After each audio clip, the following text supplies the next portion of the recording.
상이고요. 또 이 상은요, 학술 연구를 기업 현장 실무에 연결한 공을 치하하는 상이 되겠습니다. 많은 대기업, 중소 창업기업에 도움이 되는 임팩트를 창출하는 분에게 수여하는 상이 되겠는데, 이 상을 수여하신 분이십니다. 그만큼 많은 영향력을 끼쳐주셨고요. 그리고 많은 도움을 주신 분이십니다. 어떤 내용으로 강의를 하실지 함께 모시겠습니다. 여러분, 노스이스턴 대학교의 마크 H. 마이어 교수님이십니다. 큰 박수로 맞아주시기 바랍니다.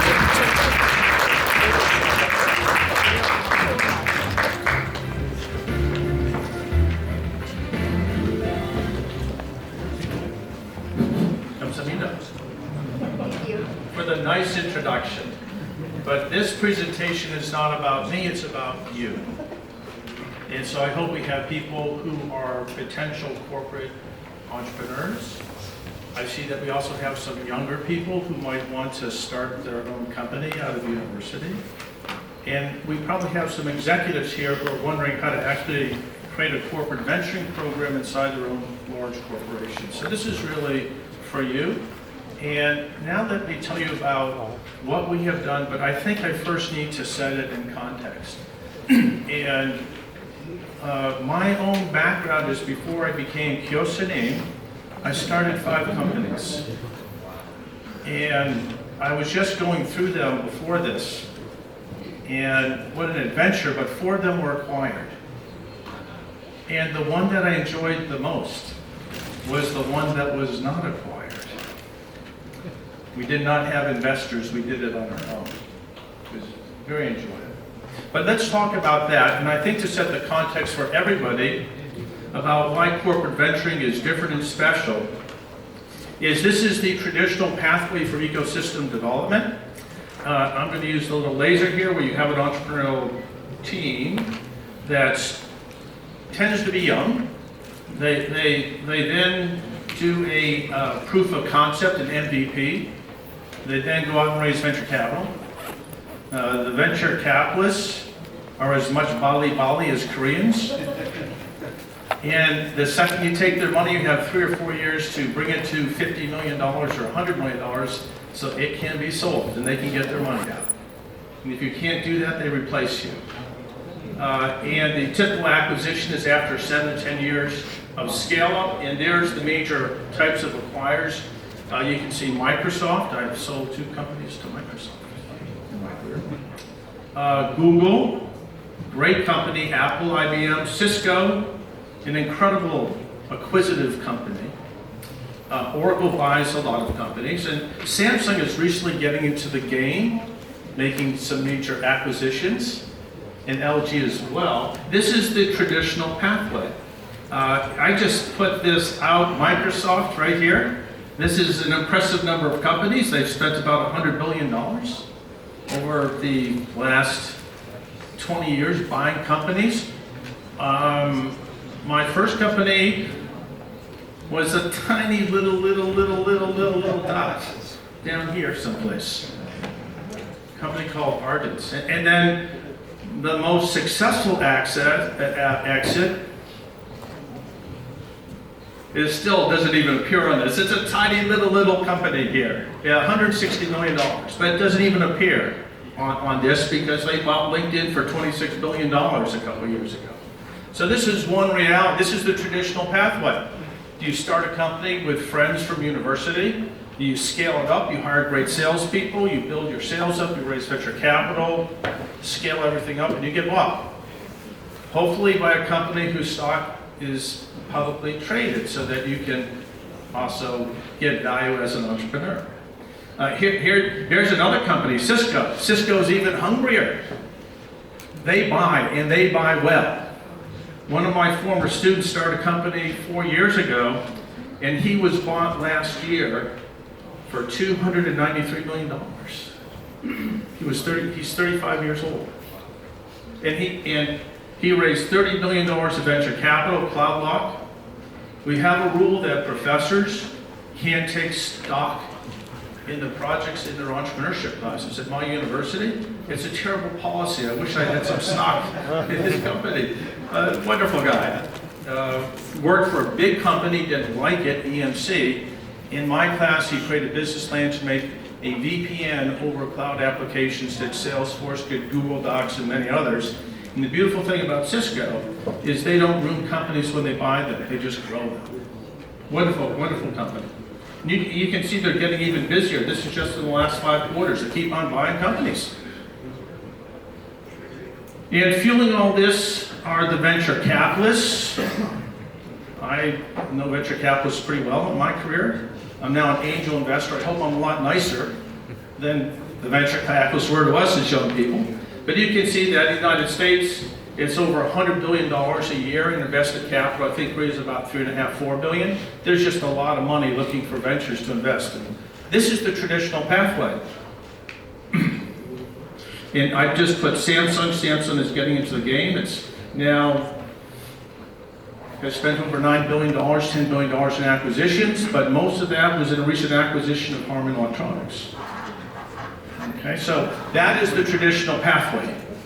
Now, from the other side, since I have been bought, or my companies that have involved and been bought 4 times, not 5, I know what it's like on the other side. When a company goes to buy a little company, they often don't do great with a little company. The team gets busted up. There's a different culture. They tend to get rid of a lot of what they consider excess overhead, and it's not a pleasant situation. People who work for that company don't know what's really going to happen. So for about a year, they live under uncertainty. This is the reality of an acquisition. Some people have done some studies, which are rather old, that show that in the United States, acquisitions have not led to job loss for the economy, but in Europe they have. You can see the data up there. And in the United Kingdom, a significant job loss when little companies get bought on a larger scale. But I see it from a human perspective. There tends to be a lot of uncertainty for the people in the company being acquired. And then those that do stay with it don't like the big culture. I won't name the companies, but it's most of them, and they end up leaving after 9 months, hopefully to do it again. So that's reality. So that sets up another pathway. And I want to thank the Ministry of SMEs and Startups, and in particular KeySed, for being entrepreneurial and launching this program, which is the first of its kind that I know of in the world. I don't know anybody else who's doing this. And my colleagues, Professor Lee and Professor Young here, you don't have to stand up, but he's the handsome fellow right there.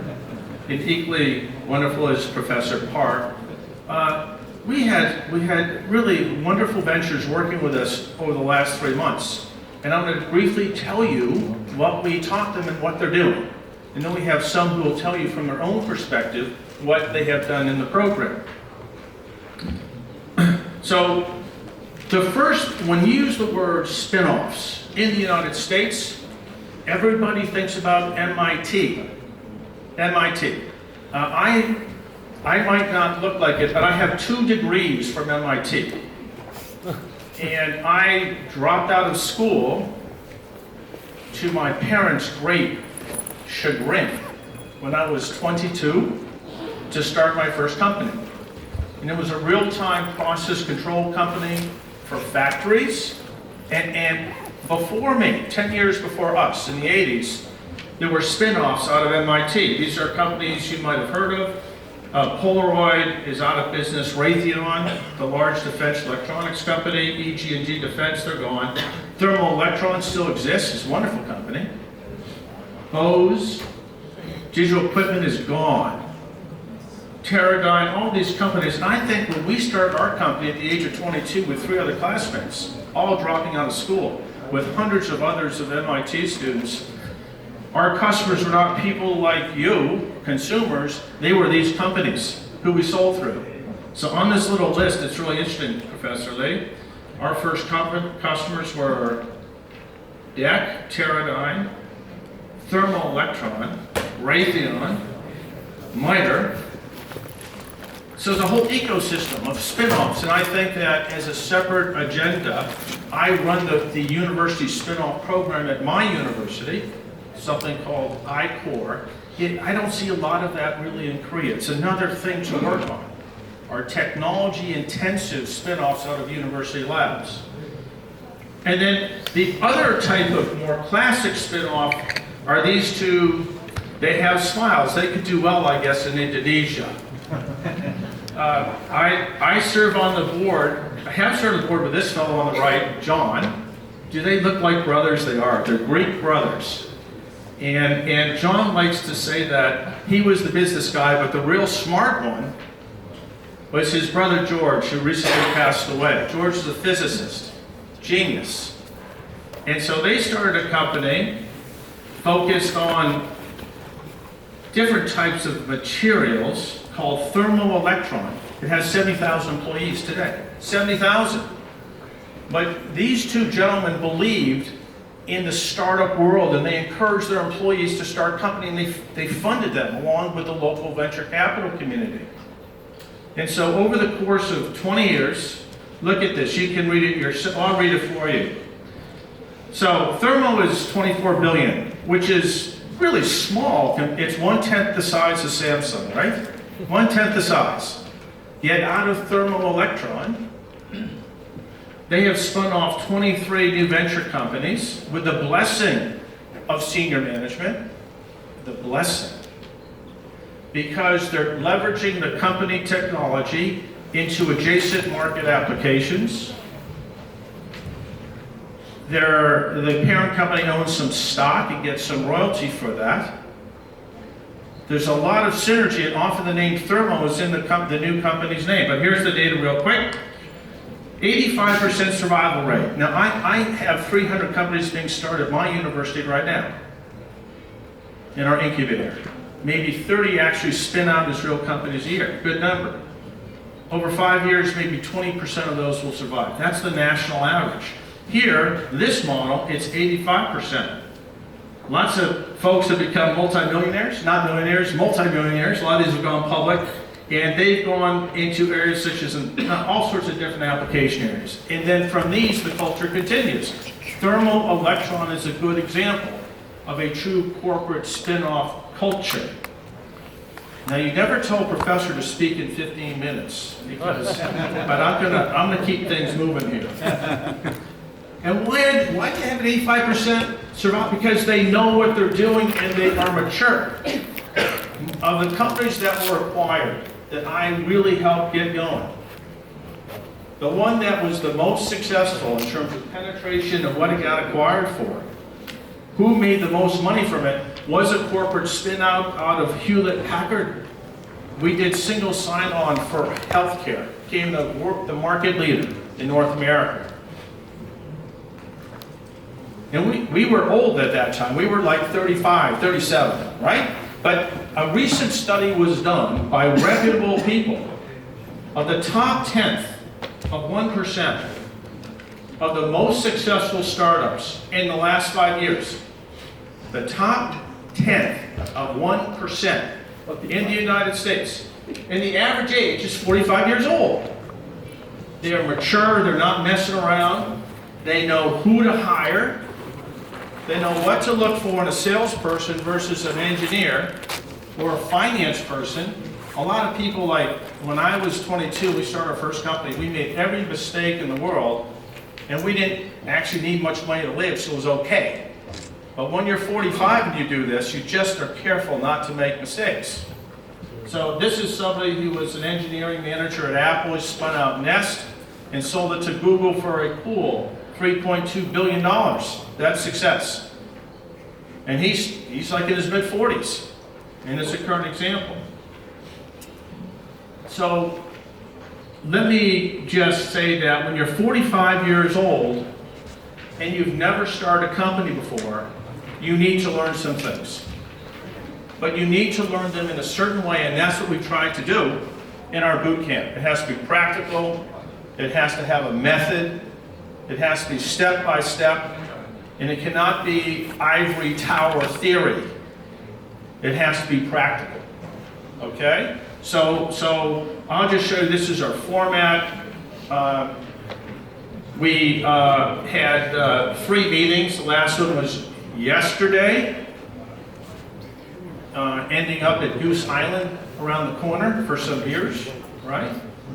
But the first meeting was an intensive boot camp on innovation and platforming methods, product design, customer discovery. And then Professor Lee and Young and different people and myself met on Zoom to have individual coaching sessions in the month to follow with the venture teams. And then we met again to hear their output based on the frameworks. And then we went deeply into business model design, how to validate business models, how to price things, practical stuff, how to make a set of financial statements that actually make an investor get excited, not bored. There's an art to all of this. And so we did that. We had another sprint where the venture teams applied these templates. And then we had more Zoom meetings to work on them and to try to improve them. And then we just met for final presentation styles. We taught them how to make investor pitches. We're actually, even though the program is over, we're going to spend another 2 or 3 hours on Zoom talking about the details of venture finance, about term sheets, about deal structure, about what you want from a parent company. It's not an art, there's a science to this stuff. There's a method to it. So the program, for those of you in our course that are here today, the course is not over yet. We have more to do.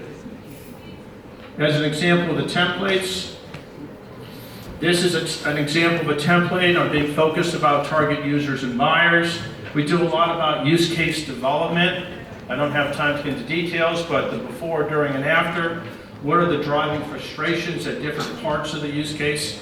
We do layered architecture design and how to use outside technology with internal technology. You don't try to build everything yourself from scratch. We do the same thing in manufacturing. We then have a framework for business model, detailed business model design and validation. And what we'll do in a couple weeks on Zoom is I'll get into the important details about how not to get taken advantage of by people with money. Venture capital term sheets, very important. Now, this begs the question, if you have an innovation team, should it be a product line extension? Should it be a new business unit inside of a company, or should it be a spin-out as an independent company? And we can talk more about that later, but as soon as you do a spin-out, you're expecting money from outside investors. And then, as some of you might be an engineer, you need to become an expert in this as soon as you start taking outside money. We also talked about deal structures with the parent company, what to expect from them, how they can help you. Some of our ventures in this boot camp, actually, their parent company is their first customer, which is great because it's an important message to other customers. And probably the most important thing about our ventures is that we did a little calculation on the age of our students in the boot camp, and you can see for yourselves, that's pretty close to 45 years old. So if it's anything like the United States, these folks may well be the top 10th, the 1% of successful people starting companies. Again, they have the experience, they know who to hire, they know how to compromise, which often young people who are smart don't know how to do. And when they go to work, it's not so much body, but it's focus with purpose and intent.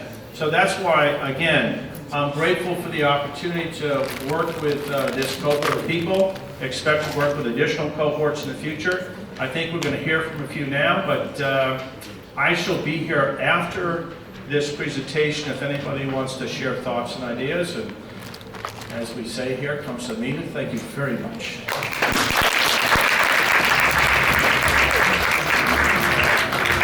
Thank you very much for your presentation and also share with us your program information about the startup adventures. Thank you. 다양한 또 정보를 함께 나눠주셨습니다. 물론 프로그램 목적 관련해서도 다양한 얘기를 나눠주셨는데요. 뜻있는 곳에 길이 있다고 하니까 아마 이 프로그램 바탕으로 우리 벤처님 여러분들 크게 성장할 수 있으리라는 생각이 듭니다. 이제 곧 이 프로그램에 참가한 창업팀을 모셔보겠는데 프로그램에 참가해서 또 어떤 도움을 받으셨는지 그리고 얼마나 성장했는지 중요한 얘기들을 하는 순서니까요. 아마 뒤쪽에 많은 분들 함께하고 계시는데 서서 계시는 경우에는 좀 집중이 덜 될 수도 있습니다. 그래서 말씀하시는 이야기들이 여기까지 다 들리고 있어요. 저희가 함께 집중해서 들을 수 있도록 조금만 무대에 집중해서 함께 해주시면 더욱 감사드리겠습니다. 자, 그러면 첫 번째 창업팀 모시겠습니다. 삼성전자 분산 창업기업인 AI 플러스 김가희 실장님이십니다. 박수로 맞아주십시오.